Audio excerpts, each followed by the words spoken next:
아멘. 신학교에서 단일 제목으로 가장 많은 시간을 할애하는 과목이 성령론입니다. 성령론. 제가 배울 때는 일주일에 이제 2시간 수업, 때로는 3시간 수업이에요.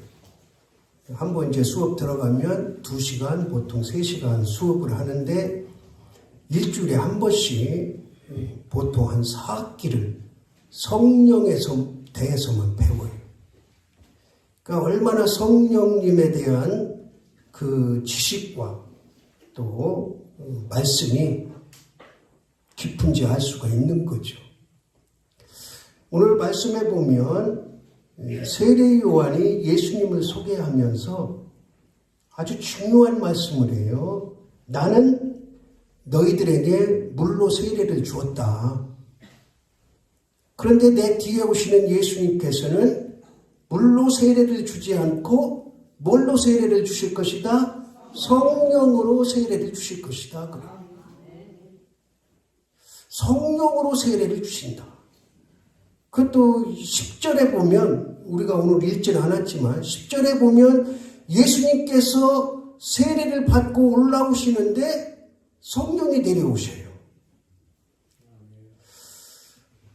그러니까 물세례와 성령 세례는 분명히 다르다 하는 것은 우리가 알 수 있고, 우리는 이제 여기 앉아 계신 분이 거의가 다 몇 분만 빼고는 물세례를 다 받았잖아요. 물세례는 제 시스템의 표예요. 내가 죄가 씻겨졌다는 그냥 형식이에요, 형식. 세례 받았다고 해서 곧 구원받는 건 아니에요. 교회를 지금 이제 법이 바뀌어서 6개월 잘 출석했다. 그 6개월 출석하면은 세례 받으시렵니까? 그래서 받는다 그러면 교육을 받아요, 교육. 요즘에는 그렇게 교육이 철저하지 않지만 제가 세례 받을 때만 해도 정해놓고 일주일에 1시간씩 거의 6개월 그 학습 기간이라는 게 있기 때문에 학습받고는 6개월 동안 세례 교육을 받았어야 돼. 그렇게 교육을 받고 나서 또 당회라는 게 있어요. 당회에서 문답을 해야 돼. 저 사람이 당회에서 살펴봤을 때 세례받을 확실한 자격이 있느냐, 세례 줘도 되겠느냐, 그 이제 당회에서 문답을 해요. 그리고 나서 예배 때 아니면 세례식만 따로 거행을 해서 물론 성부와 성자와 성령의 이름으로 세례를 베푸는 거죠. 그리고 이 사람은 모 교회 세례 교인입니다. 성부와 성자와 성령의 이름으로 선포합니다. 아멘 해야 그때부터 세례 교인이 되는 거예요. 그런데 우리 교단은 다른 교단하고는, 다른 교단도 뭐 그런 교단도 있고 아닌 교단도 있는데 병상세례라는 것을 베풀어요. 병상세례. 병상세례는 뭐냐면 교회를 6개월 못 나왔어. 왜? 몸이 아프니까. 병원에 입원해 있든지 집안에 누워 있든지 도저히 교회에 나올 상황이 아니에요. 그런데 이 사람이 그 전에 교회에 다녔다든지 아니면 앞으로 교회에 다닐 마음이 있어. 그러면 이제 목사가 가서 살펴봐요. 이 사람이 세례를 받을 수 있는 자격이 되느냐, 받을 수 있겠느냐, 없겠느냐. 그리고 나서 이제 그날 세례를 바로 베풀 수 있는 게 아니고 당회를 해야 됩니다. 당회. 세례에는 반드시 당회를 해야 돼요. 그 당회에서 이러이런 사람이 있는데 지금 병상에 누워 있는데 세례를 베풀어야 되겠습니다. 당회에서 허락을 하면 이제 가서 반드시 누구에게 세례를 베풀어야 되느냐? 의식이 있는 사람에게. 의식이 없으면 아무리 목사 아들이라도 세례를 줄 수가 없어요. 왜 그러냐? 세례 받기에는 반드시 문답이라는 것이죠. 문답. 세례 대상자에게 물어보는 게 있어요. 물어보는 게. 그러면 그거에 대해서 대답을 해야 돼. 그런데 대답을 할 수 없는 정도면 아무리 안타까워도 우리 교단은 그래요. 다른 교단은 내가 잘 모르겠는데 우리 교단은 안타까워도 세례를 줄 수가 없어요. 다른 교단은 병상 세례 자체가 없어요. 제가 여기 와서 25년째 목회하면서 안타까운 거는 3명이 세례를 받기를 원했지만 대답을 못해서 세례를 못 베풀었던 경험이 있고, 또 5명 정도가 교회를 열심히 나오진 않았지만 병상에서 세례를 받은 경험이, 베푼 경험이 5번 정도 있어요. 그러니까 세례 받는다는 것은 얼마나 큰 복인지 몰라요. 그러니까 이것이 물세례입니다. 물세례. 그렇다면 성령 세례는 뭐냐? 이 지금 성령 세례에 대해서는 아주 의견이 너무 분분해요. 의견이 얼마나 많은지 몰라. 도대체 성령 세례라는 게 뭐냐 하는 거에 대해서 의견이 너무너무 많아요. 근데 우리 교단 입장, 그리고 내가 성령론을 쭉 공부하면서 내린 결론을 간단하게 4시간 동안 수업을 들어야 될 것을 지금 20분 동안에 간단하게 제가 설명을 해드릴게요. 성령 세례라는 뭐냐? 일부 성경학자들은 이렇게 얘기해요. 우리가 이제 물세례 받을 때 문답을 하잖아요. 그 문답하는 것을, 아멘 하는 것을 성령 세례로 간주하는 사람들이 있어요. 그게 뭐 100% 틀렸다고 할 수는 없어요. 왜? 세례 받는 중에도 성령 세례 임할 수 있거든요. 얼마든지 성령 세례 임할 수 있어요. 그런데 그게 다는 아니에요. 내가 예수 그리스도를 구세주로 시인했다고 해서 그때 오시는 성령님이 그게 성령 세례 받았다. 내가 예수 그리스도를 구세주로 믿는 것, 그것이 성령 세례다. 그거는 조금 부족해, 설명. 그러면 왜 그러냐? 왜? 우리가 성경을 보면은 성령 세례, 성령 세례라는 말을 직접 쓰지는 않았지만 성령 세례가 임할 때는 좀 독특한 현상들이 일어나요. 그냥 조용하지 않아요. 거의 보면 뭔가 이건 성령 세례구나 하고 그 자리에 있는 사람들이 다 이해하고 알 수 있는 정도의 뭔가 사건들이 일어난다는 거예요. 대표적인 것이 사도행전 2장 1절부터 4절에 이르는 성령 사건이에요. 오순절날이 이미름에 거기에 약 120명들이 모였어요. 마가복음을 쓴 마가 어머니의 소유 다락방에서 120명이 모였어요. 성지순례 가면 그 추정지인데 반드시 거기를 한 바퀴 돌아요. 근데 우리 교회당보다 조금 커요. 그러니까 거기 120명이 모였을 때 강하고 급한 바람 같은 혀같이 갈라지는 것이 사람들에게 임했다 그랬어요. 임했다. 그런데 그 자리에 임했다고 기록하지 않았어요. 성경을 잘 보면 따라합시다. 각 사람 위에. 그 성령님이라는 것은 그냥 이 자리에 계시긴 하지만 이 자리에 계신 분이 우리에게 성령 세례를 받은 건 아니에요. 각 사람 위에 임해야 돼. 그러니까 성령 세례 받는다는 것은 여기가 은혜의 자리구나. 여기 교회 가면 은혜롭구나. 그게 성령 세례 받은 거 아니에요. 그 자리에 참여해서 각 사람 위에 임하는 것, 그것이 성령 세례예요. 그러니까 성령 세례의 핵심 중에 첫 번째가 뭐냐? 따라합시다. 각 사람 위에 임하는 것이다. 여러분들 이제 예배, 교회라든지 기도원이라든지 또 어디 장소라든지 그런 성령 세례가 임하고 은혜가 충만한 그런 장소들 가봤잖아요? 대답 좀 해봐요. 한 번도 안 가봤어? 아, 예전에 부흥회도 가보고 기도원도 가보고 집회도 가보고 했잖아요. 엊그제 저기도 가보고 광화문도 가보고 했잖아요. 거기 얼마나 은혜스러워요. 저는 가지 못해서 이제 유튜브만 보니까 유튜브 내용으로만 보면 막 은혜 천지야, 은혜 천지. 그 장소가. 그러면 거기에 있는 110만 명이 다 은혜 받았냐고, 성령 세례 받았냐고. 아니라는 거죠. 왜? 각 사람 위에 임하는 것이다. 성령 세례라는 것은 각 사람 위에 임하는 거예요.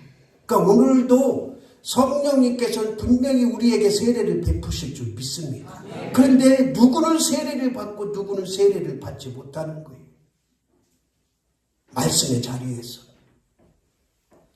그 다음에 성령 세례의 두 번째 포인트가 뭐냐? 두 번째 따라합시다. 현상이 나타난다.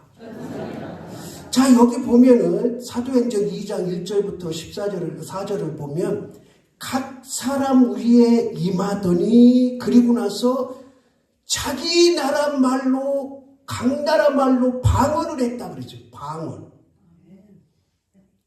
방언은 성령 세례가 임하는 증거 중에 하나지 반드시 방언만은 아니에요. 그런데 이 자리에서는 방언이 임했어요. 거기에 모인 나라 개수를 보니까, 나라 수를 보니까 16나라예요. 16나라 사람들이 모인 거야. 16나라 사람들. 그 16나라 사람들이 언어가 어땠는지 정확하진 않지만 지금 만약에 16나라 사람들이 모였다고 그러면 거의 적어도 10개 언어는 다를 거예요. 그렇죠? 아니, 16나라가 모였는데 같은 언어를 쓰는 나라가 있다 하더라도 넉넉 잡고 6나라가 같은 나라 언어 쓴다고 해도 10나라는 언어가 다르잖아요. 근데 놀라운 사실은 그 각 나라 말로 방언하는 것을 서로가 알아들어. 이게 성령 세례의 핵심. 그러니까 현상이 나타나는 현상. 그러면 제가 오늘 이 사도행전 2장을 들어서 방언을 말하고 있는데, 자, 이제 사도행전 19장에 가면 제가 자주 인용하는 말씀인데, 사도행전 19장에 가면 아볼로가 목회를 해요. 고린도 교회를 아볼로라는 사람이 목회를 해요. 이 사람이 얼마나 훌륭한 사람이냐. 성경 지식은 둘째가 라면 서러운 사람이야. 지금으로 말하면 대학 교수 같은 사람.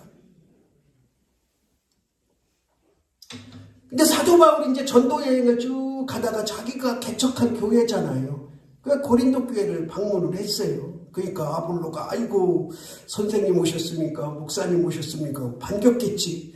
그러니까 이제 바울이 온다고 전부 모인 교인이 12명이에요. 12명. 12명 그러니까 아이고 조금이네 그런데 그 당시에 12명은요 엄청난 숫자예요. 제가 제주도 가니까 6명 모였더라고요. 그런데 그 6명을 1년 반 만에 23명을 만들었어요. 그러면은 몇 명 전도한 거야? 17명 전도한 거야. 그러면 아이고 그 17명 누군 전도 못해 그러는데 놀라운 기적이 일어났어요. 17명 전도하고 23명이 되니까 성안교회에서 전화가 왔어요. 교회하고 사택 지어줄 테니까 1억 준다고. 94년도에 지금 1억이 아니야. 지금도 1억 준다면 큰 돈인데 94년도에 30년 전에 1억을 준대요. 1억을. 그러니까 이 성경이 쓰여질 당시 12명이면요 엄청난 숫자예요. 저는 1200명은 된다고 봐요. 아멘을 안 해. 감동이 없어 아멘을 안 해. 그 12명쯤 모였는데 사도 바울이 이제 설교를 해요. 설교하면서 야 너네들 성령 받았냐 그러니까 우리는 성령이 있음도 듣지 못했습니다. 그래. 아볼로는 성경 지식은 아주 끝내주는 사람인데 이 성령이 뭔지 몰라. 성령 세례를 안 받았어. 그 사람이 물 세례 안 받았겠어요? 아볼로가 물 세례 안 받았겠냐고. 12명이 세례 안 받았겠냐고. 그 당시는 6개월 나와야 세례 주는 그런 게 없어. 그냥 너 이게 성경 말씀이야, 하나님 말씀이야, 하나님 믿지? 예수님 믿지? 저기 물로 가자. 그러고 세례 주는 시제.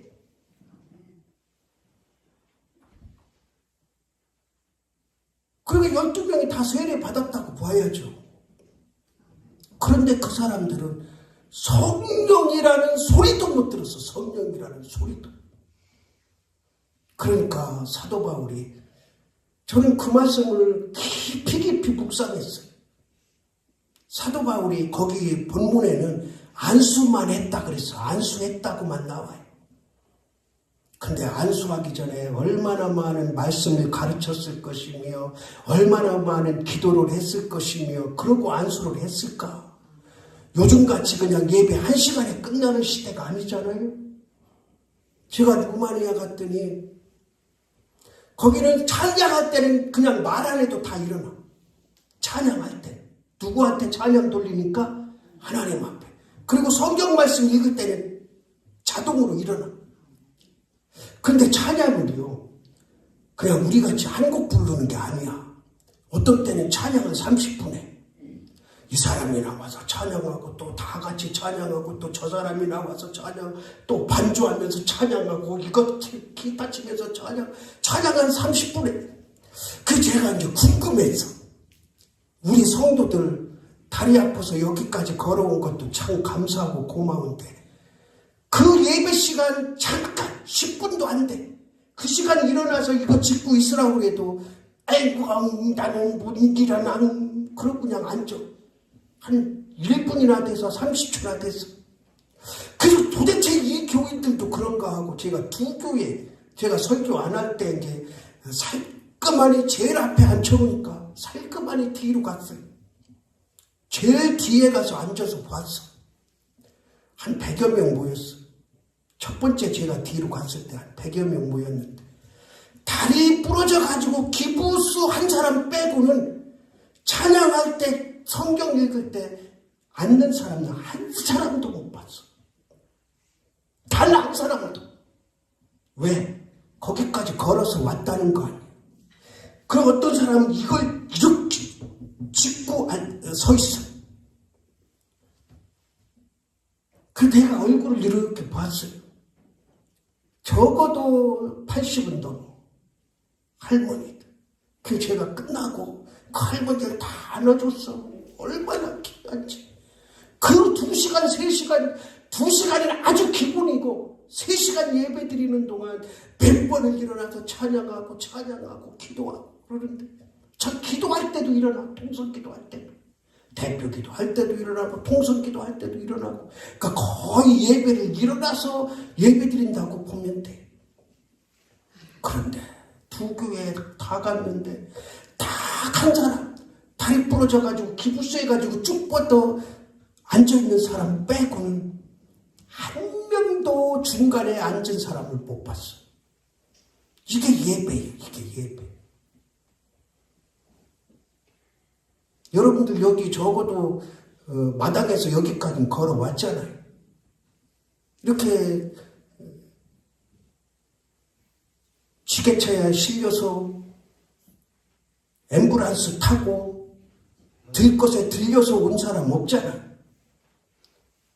그런데 그 몇 분을 못 참고서 중간에 앉는다?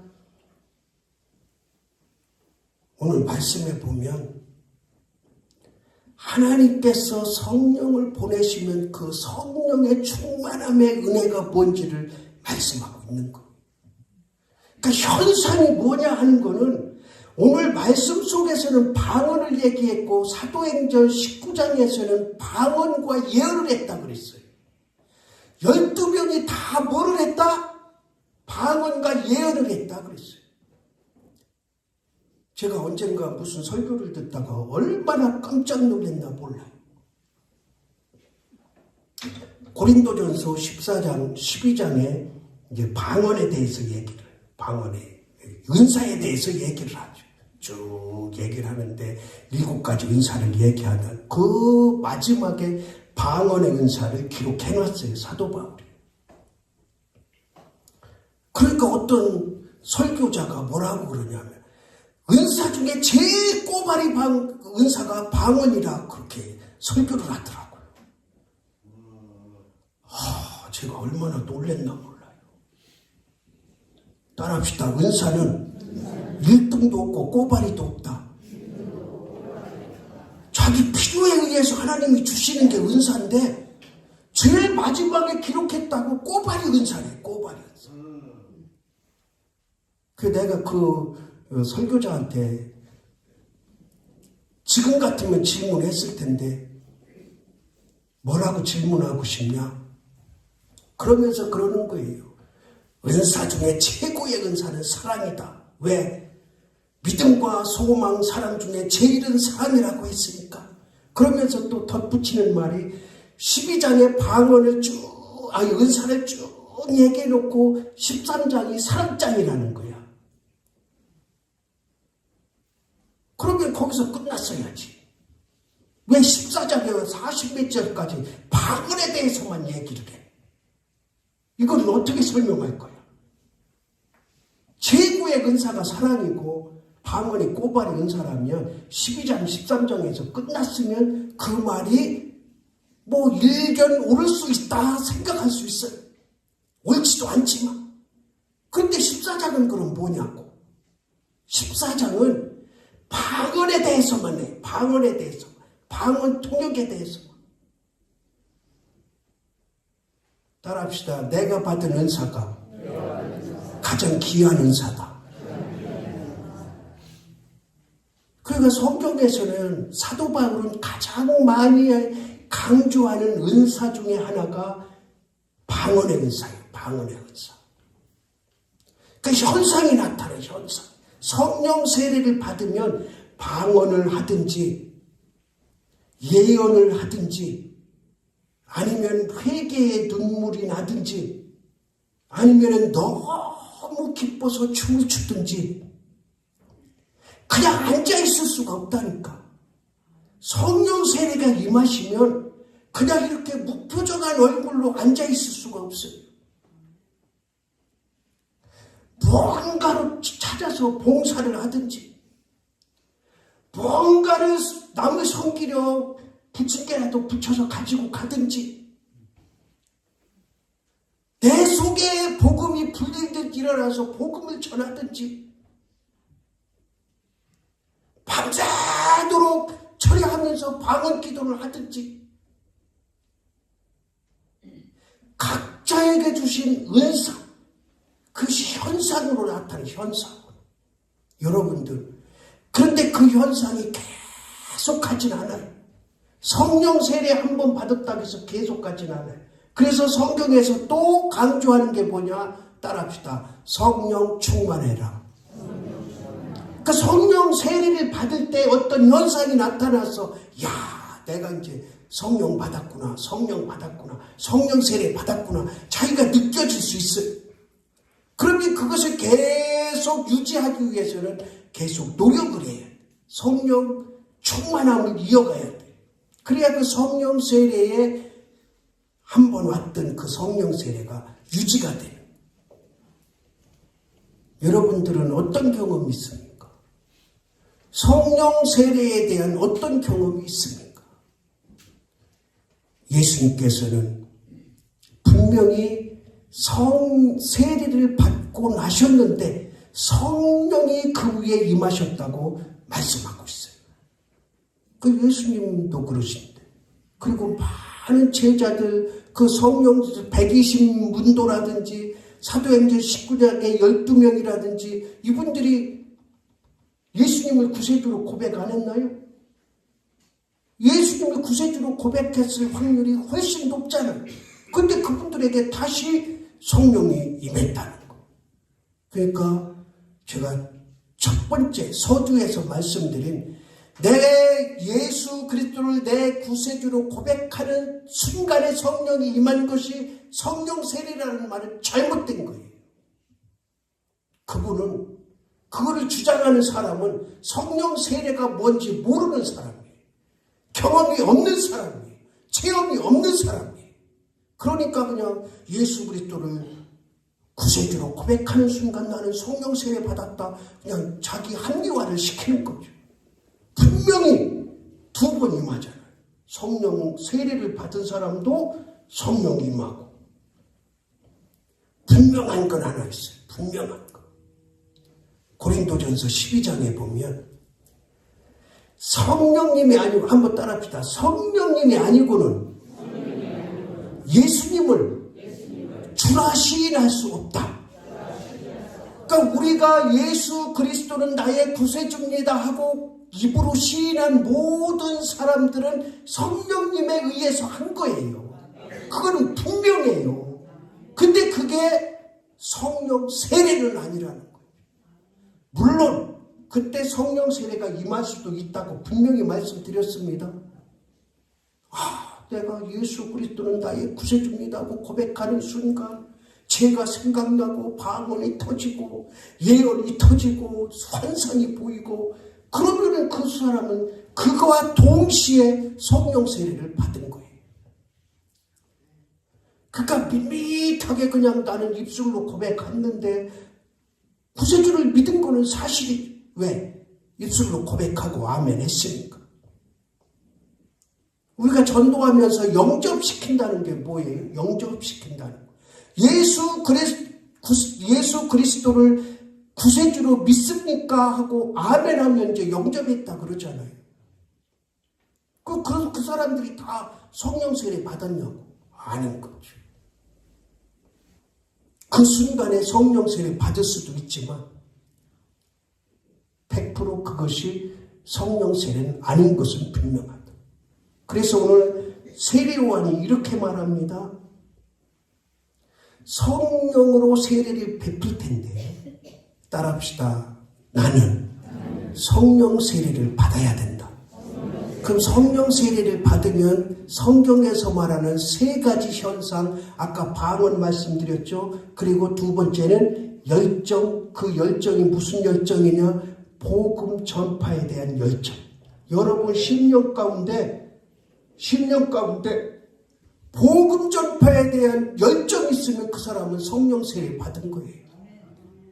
더 말할 거 없어요. 방언 못해도 괜찮고 안 해도 괜찮아요.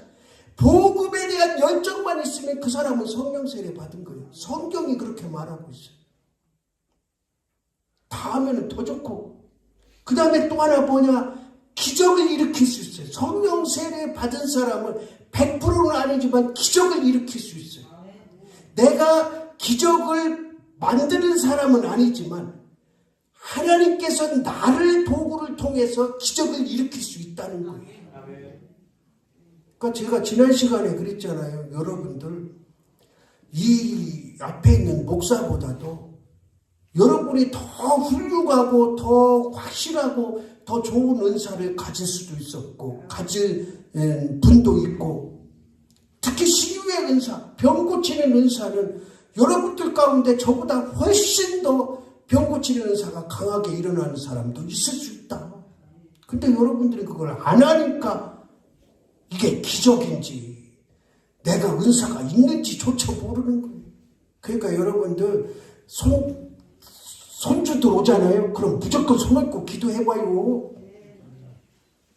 낫든지 안 낫든지 잘 되든지 안 되든지 이놈 자식 가만히 앉아있어. 그러고 머리에 손 얹고 꼬리가 되지 않고 머리가 되게 해주십시오. 그렇게 안수하라니까. 그러면 거기다 또 그러다가 자기도 방언 터질 수 있고 손주 입에서 방언 나올 수 있다니까. 은사라는 것은 다 같지가 않고 현상도 다 똑같지가 않고 성령 세례 받았다고 해서 그냥 일시에 똑같이 일어나는 현상은 아닙니다. 물론 마가의 다락방에서는 거기에 모인 모든 사람들이 다 새 방언을 말했다고 얘기를 하지만 그거는 아주 독특한 현상. 우리가 일상적으로 기도하든지 예배드리든지 어떤 집회에서 성령 세례가 임했다는 것은 그날 내가 어떤 새로운 각오와 결단을 확실하게 다지고 밖에 나가서 그것이 실천에 옮겨지면 그 사람은 분명 성령 세례를 받은 사람이에요. 여러분들 주일날 설교를 듣고 그 설교 들은 말씀을 세상에 나가서 얼마만큼 실천하며 살아갑니까? 실천하며 살아간다면 그 사람은 성령 세례 받은 사람이에요. 제가 지난 주간에 회개한 게 하나 있어요. 먼 데를 갔다 오다 보니까 이 길가에서 단감을 팔더라고요. 단감. 그 선물하려고요. 단감을 샀어요. 사면서 제가 한 가지 요구했습니다. 좀 이렇게 이제 시퍼렇고 이제 노랗고 그런 감입니다. 그래서 지금 금방 먹어야 되니까 노란 거로 주세요. 거기까지는 좋았어요. 근데 박스를 이렇게 들여다보니까 자리가 하나가 비었어. 선물할 건데 내가 먹을 것 같으면 괜찮은데 그거를 보지 말았어야 되는데 왜 거기는 다 채우다가 하나를 비워놨어. 그래서 내가 사장한테 사장님 여기 하나만 더 채워주세요 그랬어. 그러고 나서 이제 싸가지고 왔는데 오다가 아이고 내가 교인들한테 그렇게 설교해놓고서 나도 못 지켰네. 어디 가서 고르지 말고 더 달라고 하지 말라고 그렇게 설교해놓고 나도 가마나 그거 채우려고 내가 먹을 것 같으면 안 했을 텐데 그래도 회개했어요. 아 나는 말로만 설교한 사람이다. 누가 주신 마음일까요? 네, 성령님이 주신 마음. 그 가마나 더 달라고 한 게 무슨 잘못입니까? 그 사람도 기쁘게 그냥 아무 소리 안 흔쾌히 그래요 하나 더 줄게요 하고서 더 주었어요. 또 많이 사니까 그냥 저기 좀 잘못된 거 몇 개 더 주세요 해도 그게 틀린 말도 아니고 잘못된 말도 아니고 그래서 주인이 아이고 안 됩니다 그러면 그냥 오면 되는 거 그래도 되는데 나는 그런 얘기는 안 했어. 뭐 많이 사니까 더 달라 그런 얘기는 안 했어. 그냥 고기만 하나 채워달라고. 그래도 그게 회개가 되더라니까. 누가? 성령님이 그 마음을 주셔요. 그러니까 성령 세례가 임한다는 것은 그냥 어떤 한 현상 저 사람이 저거 보니까 성령 세례 임했네 그럼 나는 아니네. 아니에요.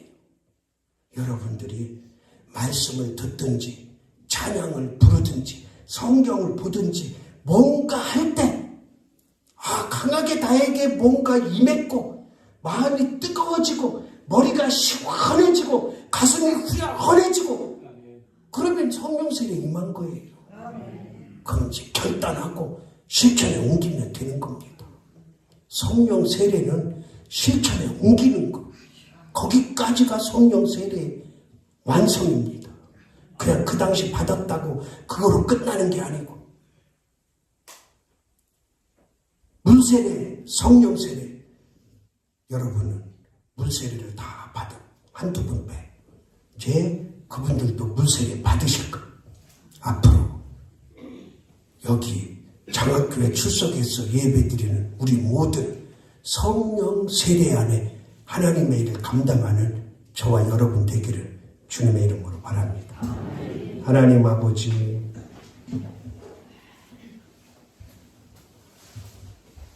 예수님께서 성령으로 세례를 주신다 말씀하셨고 그 약속이 이루어졌고 우리는 성령 세례 가운데 하나님의 일을 감당하고 나가고 있습니다. 아직도 연약한 믿음이 있다면 우리 모두에게 성령님 세례를 베풀어 주셔서 우리 모두가 하나님의 귀하신 뜻을 바로 알고 나가게 하옵소서. 예수 그리스도의 이름으로 기도드리옵나이다. 아멘.